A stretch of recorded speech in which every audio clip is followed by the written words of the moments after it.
My name is Michael Wood. I'm the manager of facility assets here at Pittsburgh International Airport. And this is a program that actually started 10 years prior to me ever coming into ACAA. And it paused right around 2018 because they were just not able to gain a lot of traction. And I was hearing Richard talk, and I can echo a lot of the things that he mentioned about their issues early on. So we've actually started a $1.6 billion terminal modernization project, and that's actually what you see on that main screen there. And that project is what reignited the discussions about asset management and relaunched this program. They felt that their goal for $5.6 million in annual cost savings was achievable by deploying an asset management program. So we're going to be playing a major role in the justification of that project moving on. Right now, we have about 6 million square feet of building space, just under 6,000 managed legacy assets. That number is going to grow considerably over the next year as we start to onboard all of those new assets for the TMP. And we really set out to create a customer-focused asset management program in order to help facilitate future 20-year financial forecasts for capital projects. We've gone through all of our engineering maintenance plans, and we've tried to re-engineer them for all of the benefits that we have with efficiency, including the improvement of staff morale and the value from the work assignments that they receive on a daily basis. That 10-year period that we tried to launch asset management really struggled to make tangible progress in operational improvements.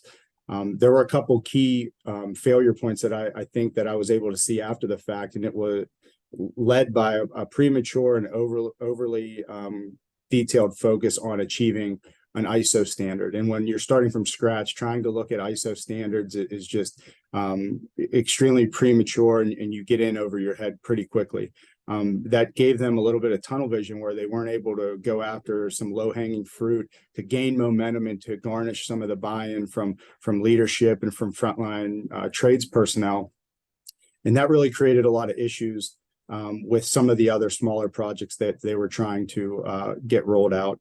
We had an extremely hard time understanding the CMMS capabilities that we had. We use JD Edwards right now for all of our maintenance management. And we had one part-time contractor who was considered an SME. And in an airport our size, trying to lean on JD Edwards the way we were, that's just not going to happen. You're not going to be successful having one person be the go-to for everything whenever you have hundreds of users trying to generate data for your program. We had a very siloed department layout. Departments in finance weren't communicating with departments in maintenance, and that really prevented us from knowing the why of the business objectives that we were trying to pursue. And that resulted in a lot of process shortfalls. So we had gaps that were the result of not knowing what we were supposed to be collecting data for, why we were supposed to be collecting data, why a process was supposed to be followed. And a lot of the decisions at that time really had to go all the way up to, senior vice president level. And some things in asset management should not have to go that high in your org chart. We shouldn't have to tell you why having on-hand inventory accuracy is an important part of running a maintenance shop. So those are the types of things that we needed to grow beyond back in 2018. So for this program, we really tried to focus on continuum progressive advancement and integrating it into our daily operations. So what I would consider phase one was around the 2018-2020 timeline, where we really set out to just establish a footing. We had no asset portfolio. We had assets in JD Edwards, but we didn't know what we owned. And whenever I finally did extract that list, it was 15,000 assets that had a majority of them been since replaced over the years. None of our capital projects that were brought in included an asset portfolio handover from the contractor. So we were really behind in understanding what we had, what services they were supposed to provide, and who they were supposed to be providing that service to. None of our staff were seasoned in the use of our CMMS. We weren't able to generate work orders efficiently. Every one of our supervisors had stacks of open work orders on their desk with no rhyme or reason about when and how we should go about completing those maintenance tasks. So we set out to fix all that. the team at Jacobs came in and we set out to create a commitment letter from our COO all the way down to make sure that everybody was on board with those business objectives that we were trying to put into play. We created a SAMP that included 8 business objectives specifically for asset management, included a high-level KPIs. We developed an asset information strategy guide that we handed over to our business intelligence team to kind of lay out, hey, here's the tools that we need to operate a successful asset management program. And we started to do all of these foundational steps to create this program that we're standing on today in order to give people a direction of where we wanted to go. We also rolled out a basic lineup of metric reports just to get an idea of what our baseline performance was today. I use that baseline result in a lot of the presentations that I give to upper management now to show how far we've come and what those opportunity costs would have been if we wouldn't have gone down this path for asset management. 2020 up until now, I would consider this like we're actually building the program. We've audited that asset list from 15,000 all the way down to about 6,000 assets. So that was the amount of equipment that we no longer had on site. We didn't know where it was at. Whenever it was onboarded, none of the details were collected. So we had really limited amount of visibility to things. We are performing annual preventative maintenance programs reviews to make sure that what we're doing right now in terms of preventative maintenance is focused on what matters today and not what was mattering 20 years ago.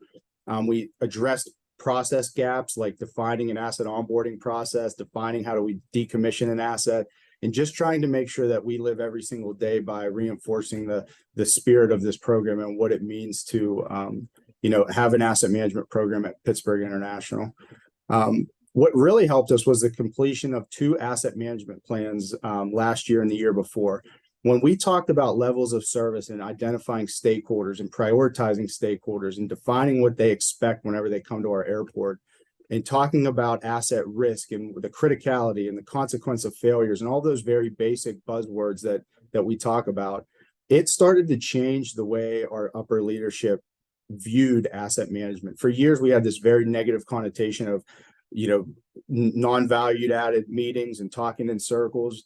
And anytime anybody ever heard asset management, they kind of like got a little bit down knowing that it wasn't going to end up with any sort of progress.